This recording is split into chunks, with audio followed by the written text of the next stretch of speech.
సహోదరులు స్టీఫెన్ అన్నకి, అలాగే రాష్ట్రం గారికి, అలాగే సంఘానికి, మీ అందరికీ నా హృదయపూర్వకమైన వందనాలు. ఫ్యాన్ బంద్ చేస్తే మనం ప్రశాంతంగా 10 నిమిషాలు వాక్యాన్ని వినొచ్చు. అయ్యా, నా సౌండ్ కంటే నీ సౌండ్ ఎక్కువ అవుతుంది.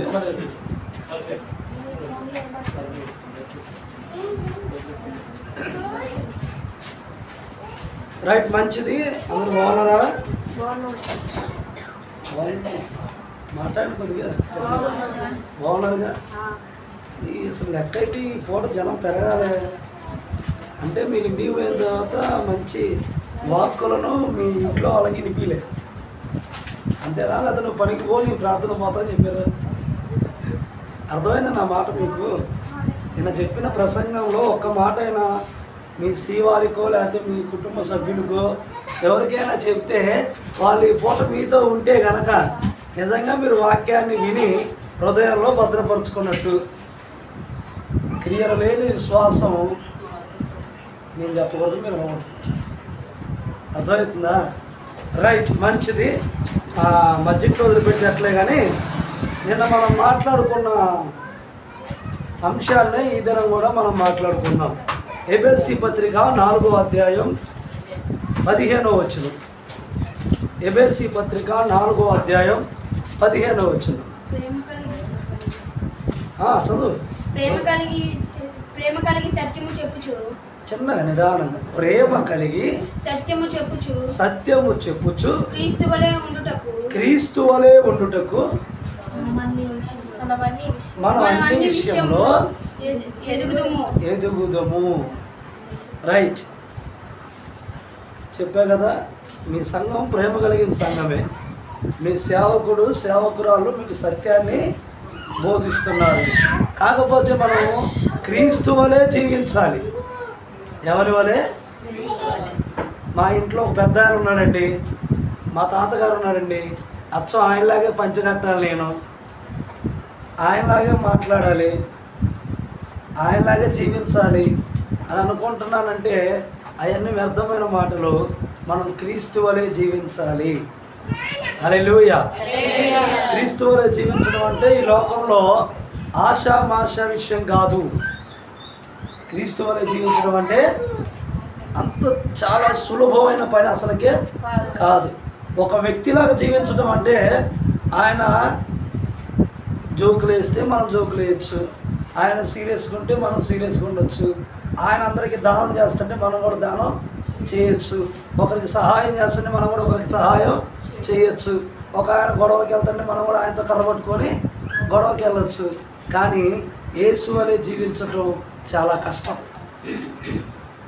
యేసు వలె జీవిస్తేనే ఆ నిత్య రాజ్యంలోకి మనం వెళ్ళగలం. హల్లెలూయా, హల్లెలూయా. ఎవరికైనా గుర్తుంటే నేను చెప్పిన అంశాన్ని మనం చెప్పగలరా? అది యేసు వలె జీవించడానికి ఒక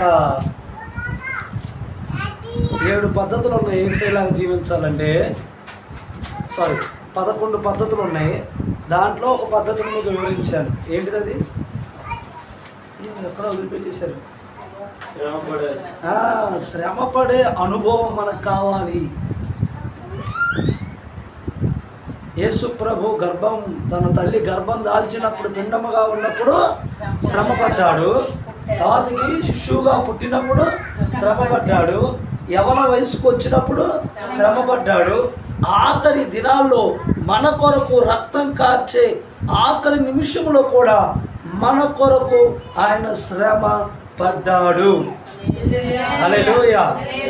కానీ ఆయన శ్రమ పడింది దేనికి అంటే ఈ పాపి అయిన మనుషుణ్ణి పవిత్రునిగా చేయుటకు. ఈరోజు మనం కూడా శ్రమ పడాలి, ఒక అన్యుణ్ణి ధన్యుడిగా చేయడానికి. ఈరోజు మన శ్రమ ఒక వ్యక్తిని అగ్నిలో నుండి లాగి, ఎక్కడి నుంచి? అగ్నిలో అంటే మనకు అర్థం కాదు, కానీ ఇంకో విషయం చెప్తా. ఆధ్యాత్మికంగా లోకములో నుంచి లాగి వాని సంఘంలో కూర్చోబెట్టాలి. అప్పుడు ఆ వ్యక్తిని మన శ్రమతో మనం కొన్నట్టు. హల్లెలూయా. రైట్, ఇంకో సందర్భాన్ని చూద్దాం. చూడండి, మత్తయి సువార్త, దానికంటే ముందు మార్కు సువార్త 10వ అధ్యాయం 43వ వచనం.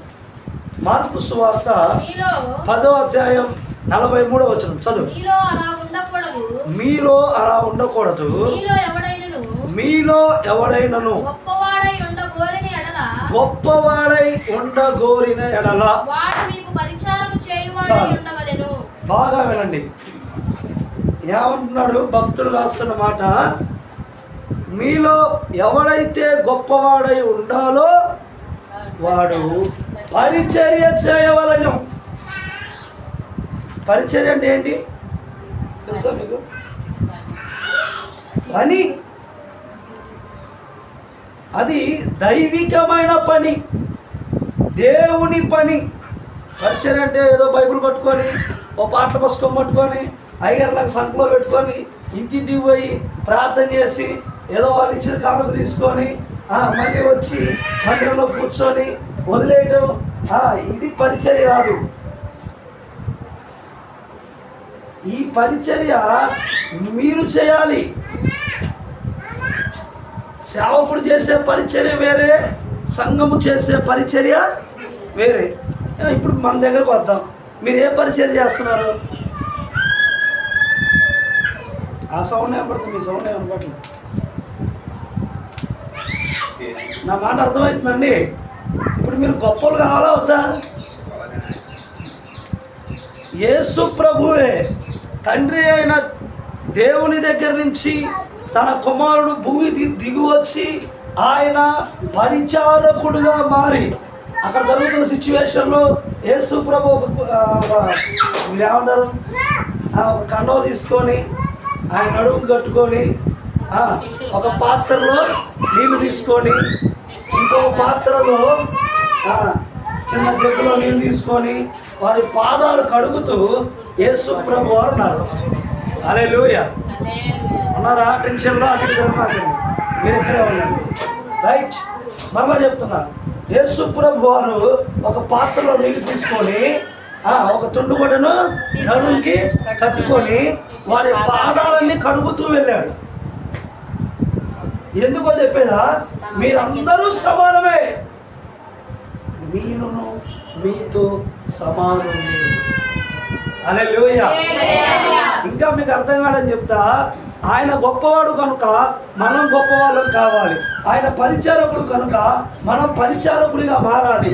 ఆయన తండ్రి పనిని చేయడానికి భూమి మీదకి వచ్చాడు కనుక భూమి మీద ఉన్న నీవు నేను దేవుని పనిని చేయాలి. హల్లెలూయా. అది పరిచర్య చేయటం అంటే, ఉపచారము చేయటం అంటే. ఒక వ్యక్తి విషయంలో మనం పరిచర్య చేస్తున్నాము అంటే ఆ వ్యక్తి సజీవ సాక్షిగా నిలిచి ఉండాలి. హల్లెలూయా.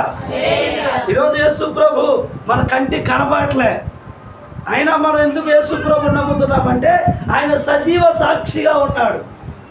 ఆయన మరణించి తిరిగి లేచి పునరుద్ధానుడై పరలోకములో ఉన్న తండ్రి దగ్గరికి వెళుతూ మనకు ఒక ఆదరణకర్తనిచ్చాడు. ఆదరణకర్త మనకు ప్రతి దినము ప్రతి నిత్యము బోధిస్తూనే ఉన్నాడు. ఆఖరికి ఈ సమయంలో కూడా మనతోనే మాట్లాడుతున్నాడు. హల్లెలూయా. ఎంత గొప్ప దేవుడు అండి మన దేవుడు. చాలా మంది నన్ను ఒక ప్రశ్న అడుగుతూ ఉంటారు, ఏమయ్యా మీరు యేసు ప్రభువుని నమ్ముకున్నారేంటి? మీరు ఆర్యవైశ్య కుటుంబంలో జన్మించారు కదా, మీరు యేసు ప్రభువుని నమ్ముకోవడానికి కారణం ఏంటి అని అడిగితే, అసలు యేసు ప్రభువుని ఎందుకు నమ్ముకోవాలి మీరు అని అడిగారు నన్ను ఒకరు. అడిగితే నేను అన్నాను, మమ్మల్ని ఎవరు చూసేవాళ్ళు లేరు, యేసు ప్రభు మమ్మల్ని చూసింది. ఎవరు మమ్మల్ని ఆదరించేవాళ్ళు లేరు, యేసు ప్రభు మమ్మల్ని ఆదరించండి. యేసు ప్రభు వచ్చి ఆదరించడం అంటే మన ఫోటోలో చూసిన యేసు ప్రభు వచ్చి మన దగ్గరకు వచ్చి ఏడుతున్నప్పుడు మన కన్నీళ్ళు తెచ్చి జోగొట్టినా కాదు.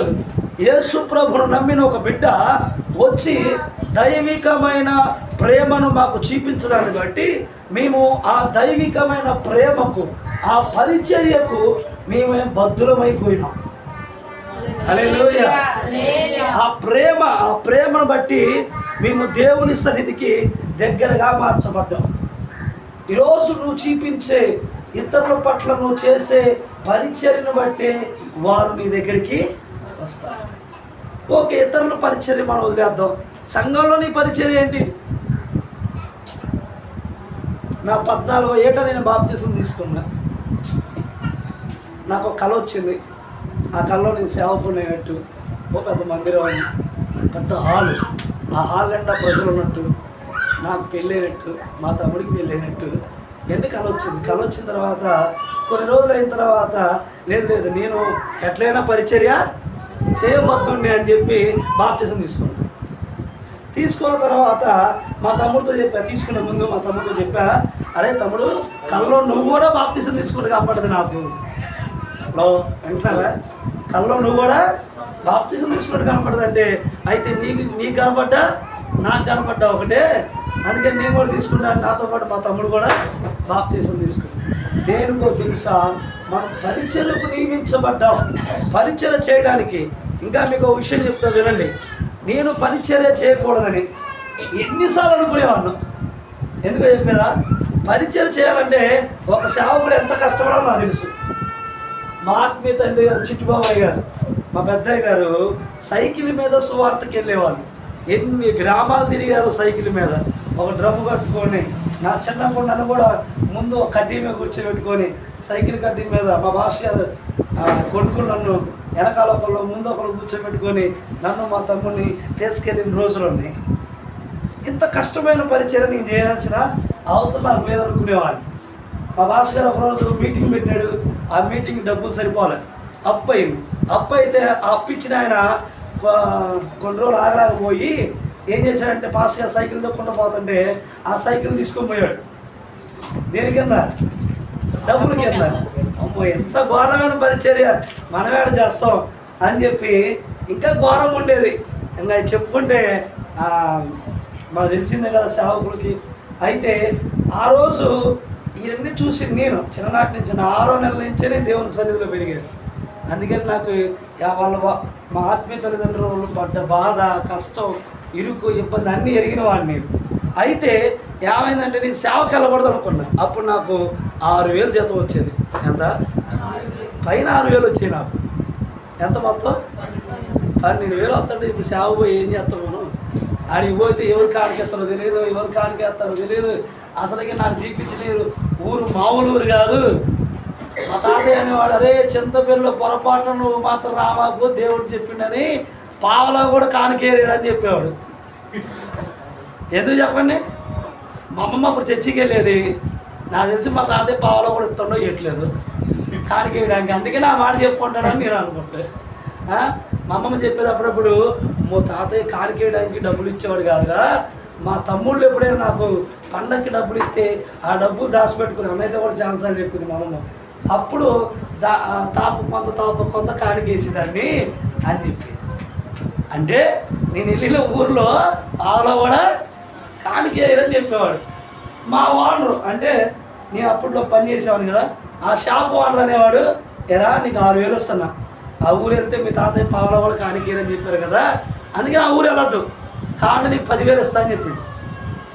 ఎందుకంటే నేను 3 పని ఒక్కడిని చేసేవాడిని. 3 పని ఒక్కడిని చేసేవాడు కాబట్టి నీకు 6,000 కాదు 10,000 ఇస్తాను. ఇప్పుడు చెప్పండి, జీతం 10,000 పైన ఎంత?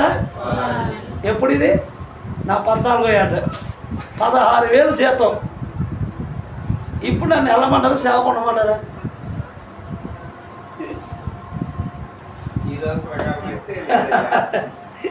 నేను అనుకునేవాడిని, వద్దులే నేను ఎందుకులే సేవకి అని చెప్పి దాన్ని వదిలేసే. ఏది? సేవకి వెళ్ళటం విషయాన్ని వదిలేసా. అయితే దేవుడు నాకు చిన్న సూచన చూపించారు. దేవుని మహాకృపను బట్టి ఆ గ్రామంలో జరిగే ఒక విపత్తు గురించి దేవుడు నాకు చూపించాడు. అది కరెక్ట్గా ఎగ్జాక్ట్గా అలాగే జరిగింది. దాన్ని బట్టి కొద్దిగా నేను నమ్మా, ఖచ్చితంగా ప్రభు నన్ను అక్కడ తీసుకెళ్తాడు, సిద్ధపడి ఉందాం, కానీ ఎవరినైనా ఒకరు పంపిద్దాం, ఎట్లయినా 10,000 వస్తున్నాయి, దాంట్లో 2,000 ఇస్తే అక్కడ ఉన్న సేవ కూడా ఆయనే బతుకుతాడు అని కదా. ఎన్ని కోరికలు మనకి. పరిచయం చేయాలంటే మన మనసు ఒప్పదు. అయితే 2,000 ఇద్దాం, 2,000 ఇస్తే అక్కడ ఉన్న పాస్టర్ ఎట్లా ఒకటి బతుకుతారు, ఆయన సేవ చేసుకుంటారులే అని చెప్పి అనుకొని ఇంకా నేను దాన్ని వదిలేస్తే ఓ పాస్టర్ గారు మాట్లాడిండో తర్వాతకి నేను అనుకున్నా ఆ పాస్టర్ గారు ఎందుకు పని లేదు ఏం లేదు, మా పాస్టర్ గారు చెప్పుకుంటాడు గదిలో దశపోయి వీడికి ఒక దర్శనం వచ్చింది, ఒక కళ వచ్చింది, వీడి సేవకి వెళ్ళాలి అనుకుంటాం కదా మనం. మా పాస్టర్ గారు చెప్పుకుంటాడు చెవులో, అందుకని ప్రసంగంలో దంచి కొడుతున్నాడు అని చెప్పి నేను దాన్ని కూడా వదిలేసాను. ఒకరోజు ఒక మీటింగ్ వెళ్తున్నా, ఆ మీటింగ్లో సేవకుడు ప్రవచనం పెట్టి ప్రతి ఒక్కరిని పిలుస్తున్నప్పుడు నాకు ఒక ఆశ కలిగింది. అయ్యా, ఒకవేళ నేను సేవకు రావాలని నీ చిత్తం అయితే ఖచ్చితంగా ఈ సేవకుడితోనే మాట్లాడు, ఇంకెవరితో మాట్లాడి నేను నీ సేవకి రాను. ఏమని మాట్లాడుతావు? తెల్లచెర కట్టుకున్నావా, నీ కడుపులో కొన్ని నల్ల చొక్కా వేసుకున్నాయన, నీకు అప్పులు బాధలు ఉన్నాయి, ఎట్ట మాట్లాడద్దు నువ్వు. నా మనసులో అనుకున్నది అనుకున్నట్టు మాట్లాడు, నీ సేవకు వచ్చేస్తా అని తీర్మానం చేసుకుని వెళ్ళా. ఖచ్చితంగా నేను ఏదైతే అనుకొని గుమ్మం దాటి వెళ్ళానో ప్రార్థన చేసుకొని అదే మాటని ఆ సేవకుడు చెప్పాడు. హల్లెలూయా. ఎప్పుడైతే చెప్పాడో పరిగెత్తుకుని స్టేజ్ దగ్గరికి వెళ్ళి ఏమని చెప్పానంటే, అన్న నువ్వు మాట్లాడింది నాతోనంటే మాట్లాడింది నేను కాదు, నీ నజరేయుడైన నీ యేసు నీతో మాట్లాడింది. హల్లెలూయా. ఆ రోజు ఒక తీర్మానం తీసుకున్నా, నీ సేవకి వెళ్తా, ఎంత కష్టం వచ్చినా నష్టం వచ్చినా ఇరుకు వచ్చినా ఇబ్బంది వచ్చినా అని. నాతో మా అన్నయ్య ఉన్నాడు, ఒక అన్నయ్య చర్చిలో అన్నయ్య, నేను వాటేసుకొని ఎప్పుడు ఏడవనంత ఆ గ్రౌండ్లో ఏడ్చేశారు. ఏడ్చి ఒకే ఒక తీర్మానం తీసుకున్నా, ప్రభువా నా జీవితంలో నాకు రెండు కోరికలు ఉన్నాయి. ఒకటి, ఈ ఏరుకు ఒక ఉంగరం కావాలి. ఏంటిది? ఒక ఉంగరం కావాలి. ఏదో సామెత ఉంటుంది కదా, మా దాంట్లో ఉన్న అలవాటు ఏంటంటే అన్నం కలిపేటప్పుడు అన్నం ఎలా తింటున్నాడని చూసేదానికంటే ముందు వీడి ఏళ్ళకి ఎన్ని ఉంగరాలు ఉన్నాయని చూస్తారు. అర్థమైందా? అందుకని కనీసం నాకు ఒక ఉంగరాన్నైనా ఈ ప్రభువా అని అక్కడ గ్రౌండ్లోనే నాకు ఇల్లు లేదు కాబట్టి ఒక మంచి ఇల్లు ప్రభువా అని ప్రార్థన చేసుకొని ఆ రాత్రికాల సమయం కూడా చెప్పాము. మేము ఎలా ఇల్లు కట్టామో రాత్రి ఎవరింట్లో ప్రార్థన జరిగింది, వాళ్ళ ఇంట్లో చెప్పాను నేను, మేము ఎలా ఇల్లు కట్టాము ఏంటి అని. దేవుని మహాకృపను బట్టి అనుకోని రీతిలో దేవుడు నా కోరికలు ఒక సంవత్సరంలో తీర్చేశాడు. కాకపోతే దానికి కొద్దిగా అప్పు పడ్డది. మళ్ళీ నేను ప్రభుని అడిగా, ప్రభు అప్పు లేకుండా ఉంటేనే, ₹1 కూడా అప్పు లేకుండా ఉంటేనే నేను బైబిల్ కాలేజీకి వస్తాను. ఎందుకంటే నేను వచ్చాను అనుకో, దానికి వడ్డీ ఎవరు కడతారు ప్రభువా, ఇన్ని రోజులు వడ్డీ కడతానికి నా జీవితం సరిపోయింది కదా అని చెప్పి మరలా ప్రభువుకి మళ్ళీ ఒక పిటిషన్ పెట్టుకున్నాను. ప్రభు ఎంతైనా గొప్పడు కదా, అందుకని ₹1 అప్పు లేకుండా ఉన్న వారం, ₹1 అప్పు లేదు ఈ వారం, నెక్స్ట్ వారం నేను బైబిల్ కాలేజీలో కాదు. హల్లెలూయా. ఆ రోజు నుంచి ఈ రోజు దాకా ప్రభు పరిచర్లో ఉండడానికి ప్రభు కృపని ఇచ్చాను. నేను అంటాను, ఈరోజు నీ పరిచర్య ఏమై ఉంది, సంఘంలో ఏమై ఉంది, సమాజంలో ఏమై ఉంది.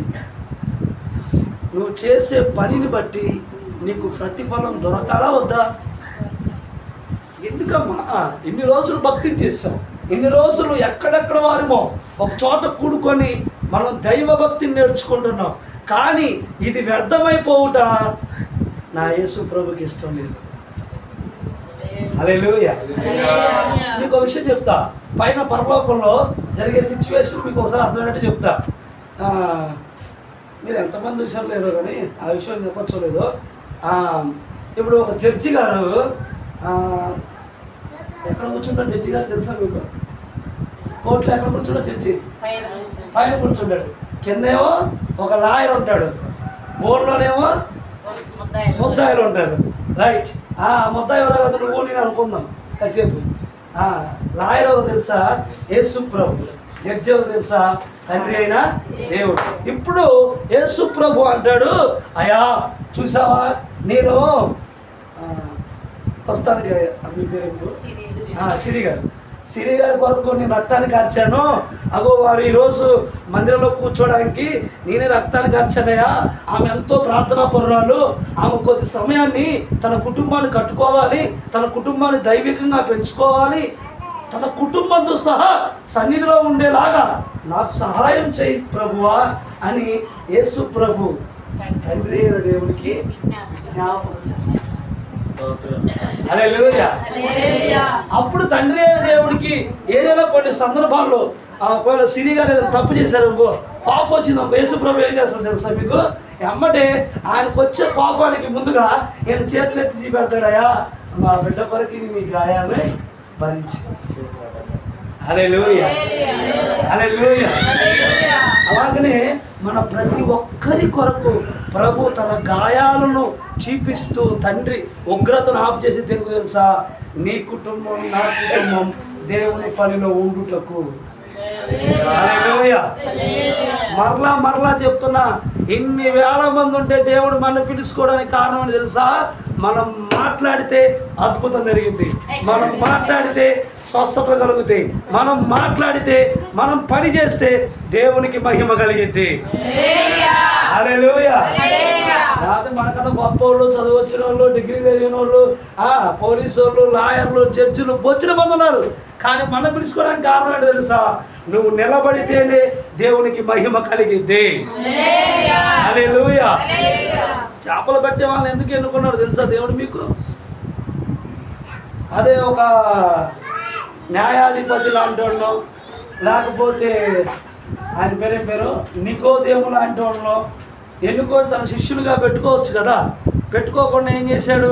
చేపలు పట్టే వాళ్ళు ఎందుకు ఎన్నుకున్నారు తెలుసా? చేపలు పట్టే వాళ్ళు నిలబడి దేవుని మాటను ప్రచురించేటప్పుడు జరిగే అద్భుతాన్ని చూసి ప్రజలు ప్రభువుని మహిమపరుస్తారు. హల్లెలూయా. అది పరిచర్యలో ఉన్న గొప్పతనం. చూడండి ఇంకో మాట, ముందుకెళ్దాం. యోహాను సువార్త 13వ అధ్యాయం 15వ వచనం. యోహాను సువార్త 13వ అధ్యాయం 15వ వచనం.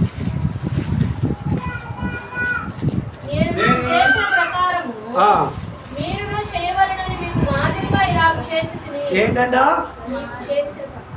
మాదిరి కొరకు ప్రభు చేశాడంట. ఈరోజు నువ్వు పరిచారకునిగా మారాలి. అట్టంటే శ్రీకునయ్య గారు రమ్మంటే మీరు కూర్చోండి, సౌజన్యమ్మ గారు మీరు కూర్చోండి. మేమే ప్రసంగం చేద్దామని కాదు, పరిచారకులుగా మారాలి. అంటే పాదాలు కడిగే స్థితిలోనికి మీరు రాగలగాలి. హల్లెలూయా. అటని చెప్తే చర్చికి వచ్చే వాళ్ళందరూ బయట కడిగి లోపల రమ్మని కాదు. అటువంటి స్వభావం ఆధ్యాత్మికంగా నువ్వు అనుభవించాలి. ఏం చేయాలి?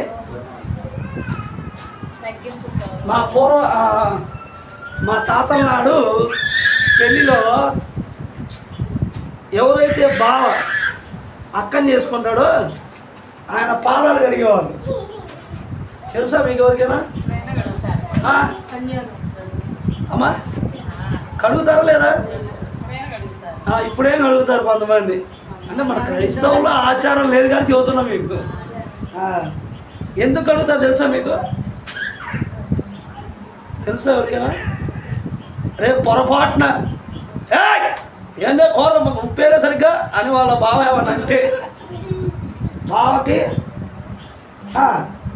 అక్కకి గొడవ అయితే ఇద్దరు కొట్టుకుంటే బామ్మర్ది పోయి కాళ్ళు పట్టుకునేటప్పుడు గుర్తొచ్చింది, ఏరా బాబు నా కాళ్ళు కడిగి నన్ను గెలుచుకొచ్చుకున్నావు. నువ్వు ఏం కడిగి? కాళ్ళు కడిగి గెలుచుకొచ్చుకున్నావురా బాబు అని కొద్దిగా తగ్గుండు. మీ ఎక్కడ నాకు ఇచ్చినావు. అర్థమవుతుందా? అత్త మామూలు కూడా కాళ్ళు కడిగే తెలుగు తెలుసా? అదే అర్థమవుతుందా? అదే విషయం. అత్త మామూలు కూడా కాలు కడిగి అల్లుని తెచ్చుకుంటే అర్థం ఏంటంటే రేపు గొడవ అయినప్పుడు, పరిస్థితులు తారుమారైనప్పుడు, కోపం వచ్చినప్పుడు అత్త మామూలు ఏమైనా రేజేయాలనుకో, మీరేం చేశారు? నా కాలు కడిగి మీ అమ్మాయి నాకు ఇచ్చారు. గుర్తుపెట్టుకో, కాలు పట్టుకుంటే మీ అమ్మాయిని చేసుకున్నాడు. హల్లెలూయా. కాలు కడిగే విషయంలో ఎంత తగ్గింపు ఉండాలి అంటే మనము రేపటి రోజున ఎటువంటి సమాధానం లేని పరిస్థితులు ఎదురైనా కానీ అటువంటి సహనాన్ని మనం చూపించగలగాలి. హల్లెలూయా. కాదు మనం నేను చెప్పారు కదా, రాయి వేద్దాం అనుకున్నప్పుడు రాళ్ళు వేసేస్తాం. మనం రాళ్ళు ఏంటి? రాళ్ళ గొప్ప వేస్తాం. అంత మంచి భక్తులు మనం. నిజంగా నేను అనుకుంటాను అప్పుడప్పుడు, స్టెఫన్ను చంపేటప్పుడు స్టెఫన్ అయితే మామూలుగా మోకరించి ప్రార్థన చేశాడు కదా, అదే మనం అయితే ప్రార్థన ఇంకేమన్నా ఫస్ట్ రాయే క్యాచ్ పట్టుకుని వాటి ఎత్తినాయో. క్రికెట్ బాల్ కనుక క్యాచ్ పట్టగానే వాడు విసిరేసినట్టు ఎమ్మట ఫస్ట్ టైం పట్టుకొని వాడు మొహం వేసి అక్కడ సౌలు స్టెఫను చనిపోయినట్టు. అమ్మ మీరు మామూలు లేరండి. అంతేనా మీరు కొద్దిగా సత్యాన్ని తెలిసిన వాళ్ళు కదా, పాతురోళ్ళు కదా. రైట్. నేను అంటాను, దేవుడు మనకి మాదిరి చూపించింది దేనికి అంటే ఆయన చేసిన పరిచర్యను మనము చేయడానికి. ఆయన చేసిన పరిచర్యను మనం ఎందుకు చేయాలి అంటే తండ్రికి పరిచారకులు అవసరం. హల్లెలూయా. తండ్రి పని చేయటము పరిచారకులు అవసరం. రైట్. చూడండి, ఇంక ముందుకెళ్దాం, టైం లేదు. యోహాను సువార్త 5వ అధ్యాయం 19వ వచనం. యోహాను సువార్త 5వ అధ్యాయం 19వ వచనం. కాబట్టి యేసు వారికి ఇట్లు ప్రత్యుత్తరం ఇచ్చెను, తండ్రి ఏది చేయుట కుమారుడు చూచును, అదే కాని తనంతట తాను ఏది చేయనేరడు. ఇందాక దాకేమో పరిచర్య గురించి మాట్లాడుతున్నాడు. ఇప్పుడే అన్నాడు యేసు ప్రభు, నేను తండ్రి చేయమంటేనే చేస్తా, తండ్రి ఏది చెప్పాడో చేస్తా అని తండ్రి మీద ఆధారపడుతున్నాడు. దేని మీద? మనం ఏం చేస్తాం? ఊరి పెద్దల మీద ఆధారపడతాం, గ్రామ పెద్దల మీద ఆధారపడతాం, ఇంట్లో పెద్దల మీద ఆధారపడతాం. కాదనట్లే నేను, కాకపోతే దేవుని కంటే ఎక్కువ కాదు. నా తల్లి అయినను దేవుని కంటే ఎక్కువ కాదు. దేవుని పనికి యేసు ప్రభు అన్నాడు కదా, అయ్యా బయట ఎవరున్నారు? మీకు అర్థమే భాష. బయట ఎవరున్నారు? మీ తల్లియో నీ సహోదరులు ఉన్నారంటే ఆయన ఉన్నాడు. ఎవరండి? తండ్రి చిత్తము జరిగించువారే. నీ అంటాను, ఈరోజు నువ్వు తండ్రి మీద ఆధారపడితేనే మనం యేసుని పోని నడిచినట్టు. మీకు ఇంకా అర్థం కాదు, మా మాట చెప్తా. మనం ప్రార్థన అవసరం ఎవరికి చెప్తాం? హలో, ప్రార్థన అవసరం ఎవరికి చెప్తాం? మనం సేవకునికి, సంఘానికి. ఇంకా బాగా అయితే మనతో పాటు ఉన్న మంచి సహవాసం కలిగిన విశ్వాసులకి. పొరపాటున మంచి విశ్వాసి కాదు ఏం చేసింది? నువ్వు చెప్పిన ప్రార్థన వస్తున్నాయా, మా ఆయన రాత్రి బాగా కొడతాను అని చెప్పినావు, అక్క ప్రార్థన చేయాలి. ఆమెమో మంచి విశ్వాసం కాదు, నీకు పూర్తి తెలియదు. ఆమె మంచి విశ్వాసం కాదు. ఆమె ఏం చేసింది? ఇప్పుడు ఎమ్మట నువ్వు అట్లా పోయినవో లేదు, 10 నిమిషాలు కూడా కాకపోతే 10 మంది చెప్పింది. రాత్రి అంట అదో ఉమారంట బాగా కొట్టినట్టు వాళ్ళు ఆయన అని చెప్పింది. మామూలు చెప్తున్నాను, అర్థమైందా? అంటే తెలిసిన పేరు వాడితే మీకు అర్థమవుతుందని చెబుతున్నాను నేను. ఓకేనా? బాగా కొట్టాడంటూ వాళ్ళ ఆయన అని టకటకటక్కడ చెప్పేస్తారు. నేను అంటాను, నువ్వు తండ్రి మీద ఆధారపడు. తండ్రి మీద ఆధారపడే వారికే నువ్వు ప్రార్థన అవసరం కూడా చెప్పాలి. ఎలా తెలిసింది పాస్టర్ గారు అంటే, ముందు నువ్వు ఆధ్యాత్మికంగా ఎదిగితే తండ్రి మీద ఆధారపడిన వారు నీకు కనపడతారు. హల్లెలూయా. మనుషులు కాదు, మనుషుల సహాయం కాదు, పైనుంచి కావలసిన సహాయాన్ని ప్రభువే పంపిస్తాడు. హల్లెలూయా. నేను ఈ మధ్య ఒక మంచి చిన్న పాప గురించి విన్నా. అదేంటంటే మీకు కూడా చెప్తా, వినండి జాగ్రత్తగా. ఒక చిన్న పాప ఉందంట, ఆ అమ్మాయికి 12 సంవత్సరాలు అంట. ఆ 12 సంవత్సరాల వయసు కలిగిన పాప యేసు ప్రభుని నమ్ముకుంది. అది మంచి కమ్యూనిస్టు పార్టీ కలిగిన సిద్ధాంతాలు కలిగిన విలేజ్. అది విలేజ్ అంటే ఇంకా మాట చెప్పండి, సిటీ కూడా. ఆ సిటీలో ఏమైందంటే ఒక మైక్లో ఒక అనౌన్స్మెంట్ జరిగింది. ఏంటంటే ఈ 12 సంవత్సరాల పాప ఎక్కడికి పోతే అక్కడ సువార్త చెబుతుంది. ఎవరికి పడితే వాళ్ళ సువార్త చెబుతుంది. ఎవరి దగ్గరికి వెళ్ళి వారి దగ్గరికి వెళ్ళి కరపత్రిక ఇచ్చి యేసు ప్రభుని నమ్ముకోండి, యేసు ప్రభు గొప్ప దేవుడు అని చెప్తుంది. ఇది ఒక కమ్యూనిస్ట్ లీడర్ చూసి ఏం చేశాడంటే, పైన ఉన్నానికి కమాండర్ ఉంటారు కదా, ఆ కమాండర్కి కంప్లైంట్ చేస్తే ఆ కమాండర్ ఏం చేశాడంటే, పలానా 12 సంవత్సరాలు కలిగిన బాలిక పాప, ఈ పాప ఏం చేస్తుంది? సువార్త ప్రకటిస్తుంది. ఇది చట్టరీత్యా నేరం కాబట్టి ఈ పాపని పలానా గ్రౌండ్లో రేపు పొద్దున 10:30కి షూట్ చేస్తున్నాం, చూడగలిగిన వాళ్ళందరూ రండి అని చెప్పి ఒక ప్రకటన ఇచ్చాడు. ప్రకటన ఇస్తే ఊకుంటారా? ఇలాంటి సీన్లు అంటే మనందరికీ చాలా దాని ఆసక్తి ఎక్కువ కదా. ఎవరిని కొట్టేదన్నా తిట్టేదన్నా ఆతృత ఎక్కువ. మన ఇల్లు కాలిందనకంటే పక్కన ఇల్లు కాదంటే ఇంక డ్యాన్స్ ఎక్కువ వేస్తారా? అర్థమవుతుందా? అని ఒక్క గ్రామంలో అనౌన్స్మెంట్ ఇస్తే 10 గ్రామాల జనాలు వచ్చారంట. ఆ గ్రౌండ్ క్రికెట్ ఆడినప్పుడు కూడా అంత నిండి ఉండదు, కానీ ఆ అమ్మాయి చంపుతున్నారు ఆ అమ్మాయిని అని తెలిసినప్పుడు 10 జనాలు వచ్చారంట. 10 అంటే ఆ గ్రౌండ్లో 1000 మంది అనుకో క్రికెట్ ఆడేటప్పుడు వచ్చేది. కానీ ఆ అమ్మాయి చనిపోయే ముందు అంటే అమ్మాయిని చంపుతున్నప్పుడు వచ్చింది మాత్రం ఎంతమంది అంటే ఇంచుమించు 10,000 మంది వచ్చారంట. ఎంతమంది? 10,000 మంది వచ్చారు. ఏం జరిగింది బాగా వినండి చెబుతా. ఆ అమ్మాయి భయపడలే. అమ్మాయి మనసులో ఏమనుకుంది తెలుసా? 10,000 మందికి సువార్త చెప్పే అవకాశం వచ్చింది అనుకుంది. నేను సచ్చినా పర్లే కానీ ఈ 10,000 మందికి ఒకేసారి సువార్త చెప్పాలనుకుంది.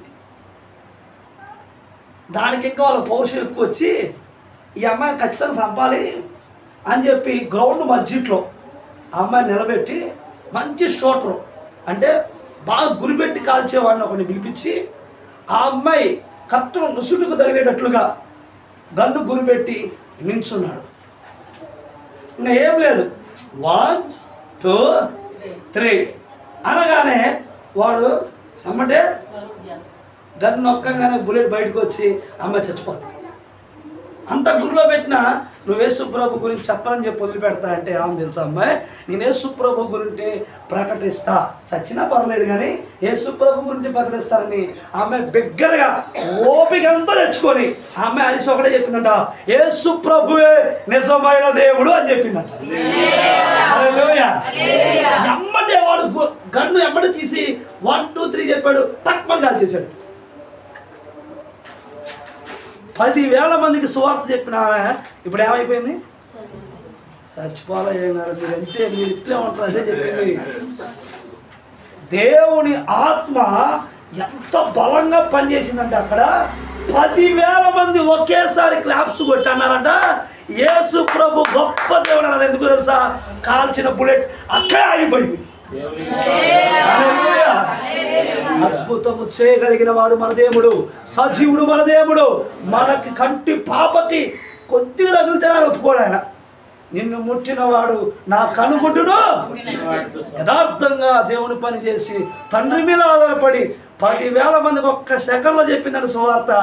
అది ఆమెకి ఏమైనా దెబ్బ తగిలితే నీ దేవదూతలు వచ్చి నీకు పాదాలకు రాయి తగలకుండా పట్టుకుంటా అని చెప్పింది దేవుడు. ఆ భక్తి, ఆ శ్రద్ధలు, ఆ పనితీరు, ఆమెలో ఉన్న ఆసక్తి తప్పనని చూసి ప్రభువే ఆ బుల్లెట్ ఆమెకు తగలకుండా ఆఫ్ చేశాడు. హల్లెలూయా.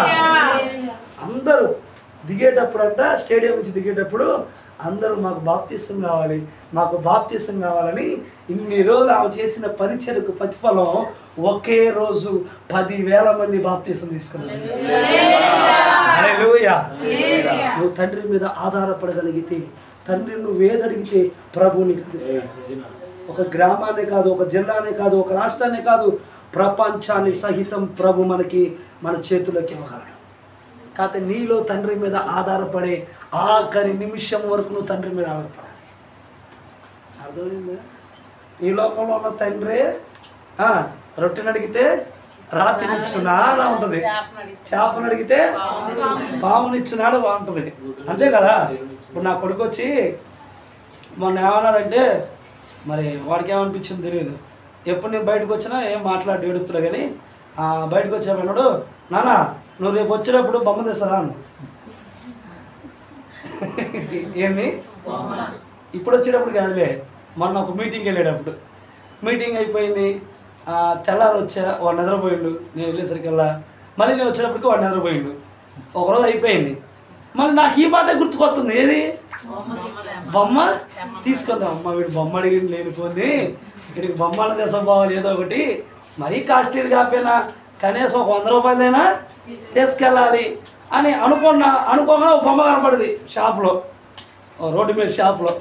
తీసుకొని పోగానే వాడికి కీలే నేను వాడికి ఇవ్వకుండా బండి డిక్కీ ఉంటుంది, ఆ డిక్కీలో పెడితే వాడు వెళ్ళగానే అడిగాడు, నానా బొమ్మ తేలేదా? చెప్పాను కదా నేను. ఒకరోజు అయిపోయింది అయినా వాడు మర్చిపోలే, ఒకరోజు అయింది అయినా నేను కూడా మర్చిపోలే. తెచ్చాలే డిక్కీలో ఉంది అన్న. అయితే తాళం ఏం చెప్పి వాడు వెళ్ళి తాళం తీసుకొని ఆ బొమ్మ తెచ్చుకున్నాను. నేను అంటాను, ఈ లోకంలో ఉన్న మనమే మన మీద ఆధారపడే కొడుకులైనా కూతుర్లైనా మన బిడ్డలైనా మన ఇంట్లో వాళ్ళైనా ఆధారపడినప్పుడు వారు అడిగింది ఇవ్వాలనుకుంటారు. ఇంకో మాట చెప్తారు, ఇప్పుడు ఆధారపడ్డ నీవు నేను ఎలా ఉండాలంటే, ఆధారపడిన నీవు నేను ఆధారాన్ని ప్రభు వైపుగా చూడగలగాలి. అంటే ఇంకా మీకు అర్థం కాదని చెప్తా, ఆ ప్రభువునే ఆధారం చేసుకోవాలి. అంతేగాని ఎక్కడో అనుకొని ఎక్కడ అడిగితే కష్టం. అర్థమైందా? ఒక సామెత ఉంటుంది, ఏంటిది, భయం లేని కోడి పదాట్లో గుడ్డు పెట్టిందంట. తెలుసా మీకు? అంటే అర్థం ఏంటంటే, యజమాని దగ్గర తినదు బాగా పొద్దు నుంచి రాత్రి దాకా, ఏడ పండుకుంది తట్ట కింద, ఏం కాకుండా సరికి మంచుకి ఏం కాకుండా గుడ్డు పెట్టడానికి బదాట్లో పోయి గుడ్డు పెట్టిందంట. అర్థమవుతుంది అన్నమాట. చాలా మందికి అర్థమయ్యే నవ్వుతున్నారు. మంచిది, అర్థమైందా? సామెత ఎటుకు పోదు, సామెత అక్కడే ఉంటుంది. కాకపోతే మనకు అర్థం కావడం ప్రాముఖ్యత. రైట్, బాగా గుర్తుపెట్టుకోండి. ఒకటి, యేసు ప్రభులాగా మనం ఉండాలి అంటే యేసు ప్రభులాగా శ్రమను అనుభవించాలి. రెండోది, మనం పరిచారకులుగా మార్చబడాలి. మూడోది, తండ్రి మీద మనం ఆధారపడాలి. ఇంకా చెప్పుకుంటూ పోతే అయిపోద్దులే కానీ ఒక్కోటి చూద్దాం, ఓకేనా? రైట్, చూడండి ఒకసారి లూకా సువార్త 2వ అధ్యాయం 46వ వచనం. లూకా సువార్త 2వ అధ్యాయం 46వ వచనం. 3 దినములైన తరువాత ఆయన దేవాలయంలో బోధకుల మధ్య కూర్చుండి వారి మాటలను ఆలకించుచు వారిని ప్రశ్నలు అడుగుచూ ఉండగా చూచిరి. ఆగండి, నాకు టైం చెప్పలేదు అన్నయ్య. 10 నిమిషాల ముందేగా, ఇంకా 5 నిమిషాలు ముగించాను. Okay, right. బాగా గుర్తుపెట్టుకోండి. ఏంటంట? 3 దినములైన తరువాత 3 దినములైన తర్వాత ఆయన దేవాలయములో బోధకుల మధ్య కూర్చుండి వారి మాటలు ఆలకించుచు వారిని ప్రశ్నలు అడుగుచూ ఉండగా చూచిరి. ఆగండి. ఈ మాటలు కానీ మీకు మీ స్టీఫెన్ అయ్యగారు గుర్తు రావాలి. ఎందుకంటే అయ్యగారు ఎక్కడికి పోయినా అమ్మ నేను చెప్పుకున్న అలకాడు, దేవునికి మహిమ కలుగుగా. హల్లెలూయా. బాగా గుర్తుంచుకోండి, ప్రశ్న అడగమని కాదు కానీ అక్కడ యేసు ప్రభు చేస్తున్న పని ఏంటి అంటే, దైవ గ్రంథాన్ని వింటున్నాడు, ధ్యానిస్తున్నాడు, అవసరమైన విషయాలను బట్టి అక్కడ ఉన్న వారిని అడగటం మొదలుపెట్టాడు. హల్లెలూయా. అంటే యేసు ప్రభులాగా ఈ పవిత్రమైన గ్రంథముకి మనకి పట్టు దొరకాలి. పట్టు. మీలో కొంతమంది అనొచ్చాయా, మాకు చదువు రాదుగా, మేము ఏడ చదువుకునేము, నువ్వు చెప్పింది అంటే మాకు కష్టంగా ఉంది. 2 మాటల్లో ఒక మాట గుర్తుంటే ఆ మాటను పట్టుకొని రాత్రిపూట పడుకునేటప్పుడు ప్రార్థన చేసుకుంటే పొద్దున్నే ఏదైనా కలొత్తినా ఏం లేదు, గుర్రు వస్తేనే అట్లా నిద్రపోతాం, ఏం చేస్తాం మేము అన్నట్టు చూస్తున్నారు నా మొహాలు. అర్థమైందా? బాగా గుర్తుపెట్టుకోండి. చదువు వచ్చినా రాకపోయినా ఎక్కడ నిలబడి మాట్లాడే నేనేమో ఇంటెలిజెంట్ స్టూడెంట్ నేను కాదు, ఎంబీబీఎస్ చదివిన నేను కాదు. అర్థమవుతుందా? ఒక వచనం చదవాలంటే నాకు ఇంచుమించు 30 గంటల నుంచి 20 నిమిషాలు పట్టేది. అర్థమవుతుందా? ఎప్పుడే మా భాష గారు చెప్తుంటే టక్ టక్ టక్ టక్ టక్ చదవాలనిపించింది, గవ్వో తీయగానే కనబడిద్ది కానీ చదవలేం. అర్థమైందా? అక్కడ దాకా ఎందుకు, ఇప్పుడు ఏరియా పాస్టర్ ఉన్నారు, మా ఏరియా పాస్టర్ గారు మంచి ప్రసంగం చెబుతూ ఉంటాడు. టక్మని తీయగా నాకు ఎమ్మటే వస్తాయి, వాళ్ళకి కరెక్ట్గా అదే పేజీ వస్తుంది కానీ చెప్పలేని పరిస్థితి. అయినను చింతపడాల్సిన అవసరం ఏమీ లేదు. ఈరోజు నేను చూడకుండా చెప్పలేను. హల్లెలూయా. దేవుని మహాకృప. బైబిల్ కాలేజీకి నేను రాకముందల ఒక్క వచనం చదవాలంటే 15 నిమిషాలు పట్టేది. ఫస్ట్ టైం నేను 12 గంటలు ప్రసంగం చెప్పి ఒక చోట. హల్లెలూయా. అదేంటి అయ్యారు కంటిన్యూషన్ చెప్పారంటే మధ్యలో ఒకటికో రెండుకో పోతారులేండి, మరి డౌట్ రాకూడదు. అర్థమైందా? కానీ 12 గంటలు ప్రసంగం చెప్పడానికి ప్రభునిచ్చాడు. కూర్చోడానికి ఎవరికి దాని ఆర్డర్ బోరు పట్టకుండా చికాకు పట్టకుండా. నాకు ఇష్టమైంది ఏంటంటే నేను ఒకరిని ఇబ్బంది పెట్టను, నేను కూడా ఇబ్బంది పడను. అర్థమైంది నా మాట మీకు? కూర్చొని వాళ్ళకి ఇబ్బంది పెట్టను, నించొని నేను కూడా ఇబ్బంది అన్ను. రైట్? అందుకని దైవ గ్రంథం మీద మనకి పట్టు ఉండాలి. యేసు ప్రభు వారు దాన్ని ధ్యానించారు, దాన్ని విన్నారు, దాన్ని క్వశ్చన్ రూపంలో తన మనసులో ఉన్నదాన్ని అడిగి తెలుసుకున్నారు. నేను అంటాను మీ పాస్టర్ గారు అనేటట్టు మీరు ఎంతమంది మీ పాస్టర్ గారిని అడుగుతున్నారు? అర్థమవుతుందా? మరి ఆయన బిడ్డలైన మీకు కూడా ఆ పోలికలు, ఆ వారసత్వం, ఆ జీన్స్ రావాలి కదా. అంటే మీరు మొత్తానికైతే బైబిల్ చదవట్లే, ఫిక్సెడ్. అర్థమవుతుందా నా మాట మీకు? ఇంకా లోతుకి వెళ్తే ఇప్పుడు నా మాట మీరు వినరులే కానీ. రైట్, ఇంకో వచనం చదువుతుందామండి. మత్తయి సువార్త 4వ అధ్యాయం 1వ వచనం. మత్తయి సువార్త 4వ అధ్యాయం 1వ వచనం. అప్పుడు యేసు అపవాది చేత శోధింపబడుటకు ఆత్మ వలన అరణ్యమునకు కొనిపోబడెను. 40 దినములు 40 రాత్రులు ఉపవాసం ఉండిన పిమ్మట. ఆగండి మొత్తం చదివితే టైం అయిపోద్ది. అయ్యగారు నన్ను ఆపమంటాడులే కానీ మీరు ఇంటికి పోయి చదువుకోండి.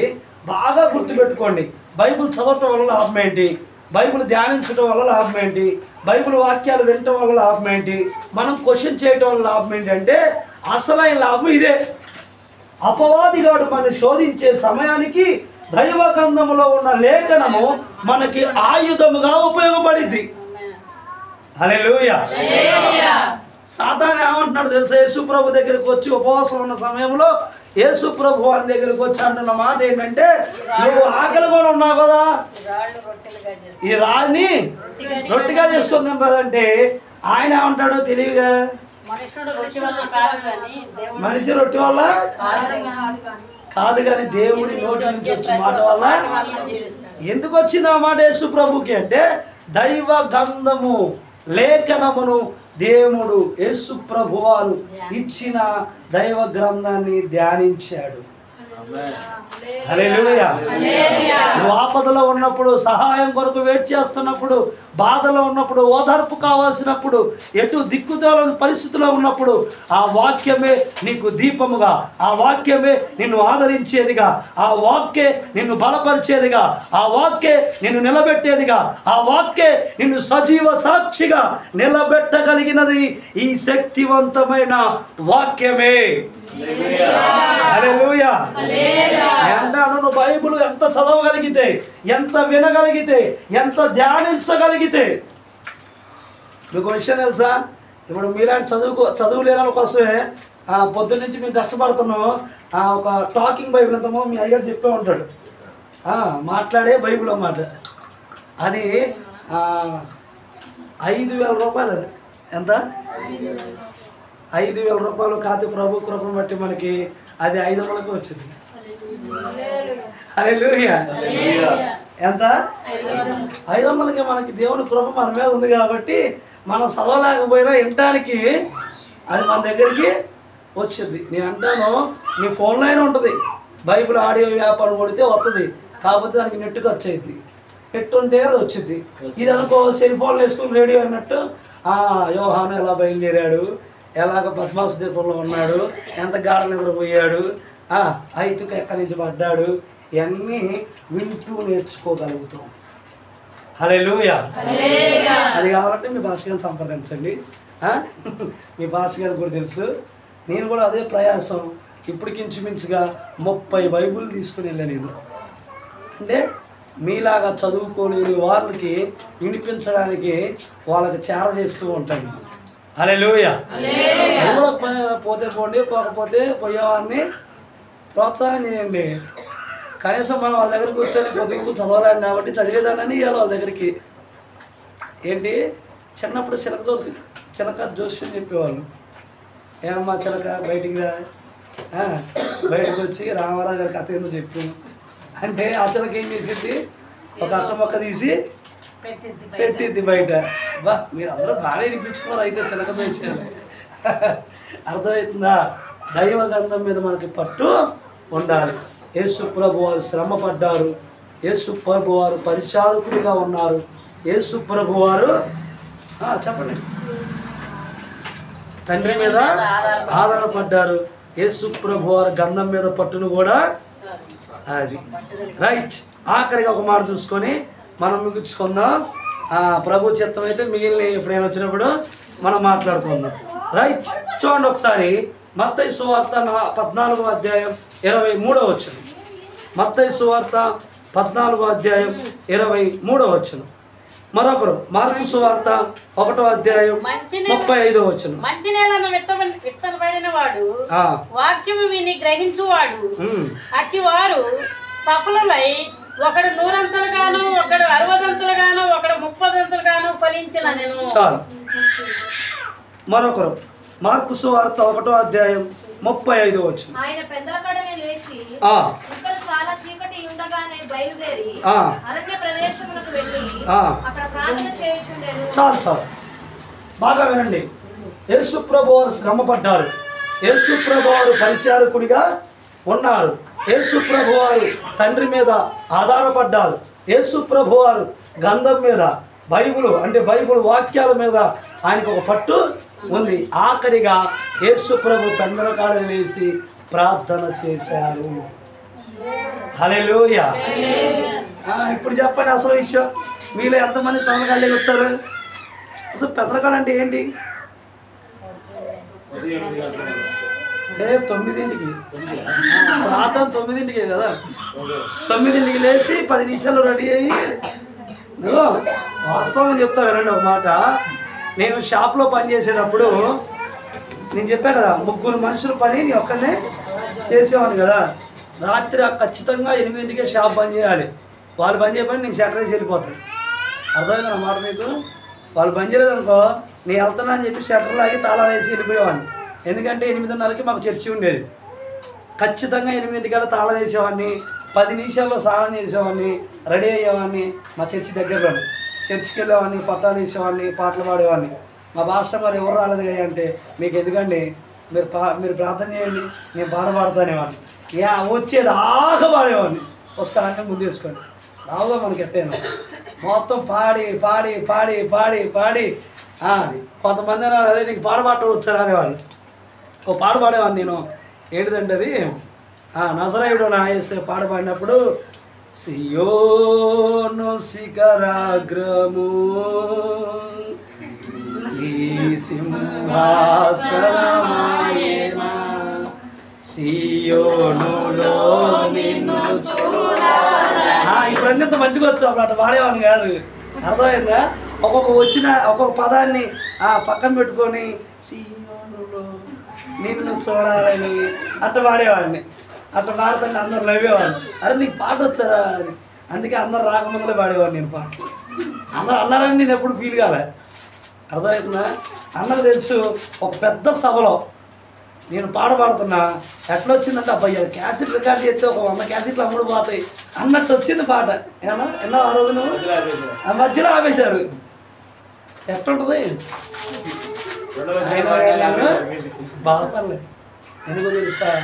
ఇది ప్రభు పని, ఇది ప్రభు యొక్క పని. రైట్. పెద్దలుగా లేచి మనం ఏం చేయాలి? మళ్ళీ ఆడుకో బామాకండి, అయిపోద్ది టైం అయిపోయిందిగా. 2 నిమిషాలు ఉంది. ప్రార్థన చేయాలి. పెద్దలకాడి ప్రార్థన చేయడం వల్ల ప్రయోజనం ఏంటి? చెప్పడం మీ భాష కదా చిలప అయిపోవాలి. 2 నిమిషాలు ఉంది ఖచ్చితంగా. టింగన ఎలాగా ఆయన వస్తానే వెళ్ళిపోతుంది. రైట్. పెద్దలకాడి ప్రార్థన చేయడం వల్ల 2 విషయాలు జరుగుతాయి.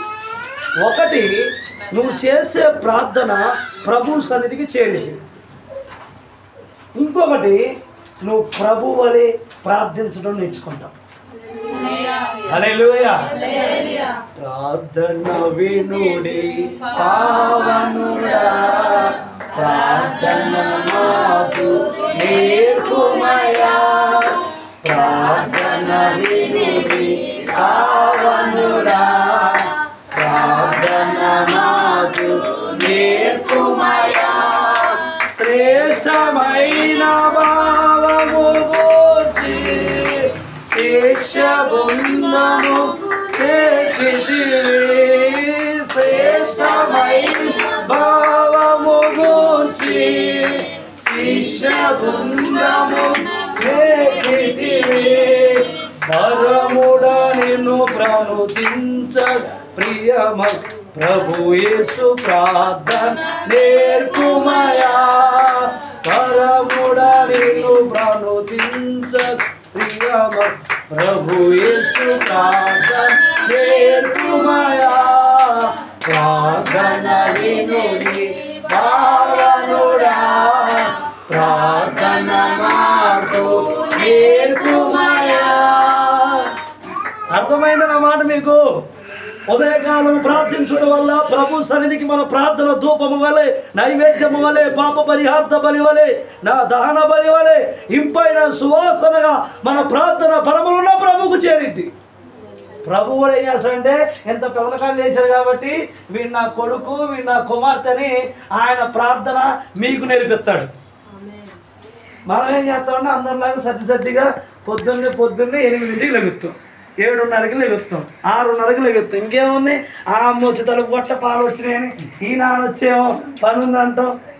పొద్దున్న లెగలేదా నువ్వు? లేచి కొద్దిగా వాకిలు వచ్చు కానీ ఆయన తిడతాం. ఎన్న అవసరమా?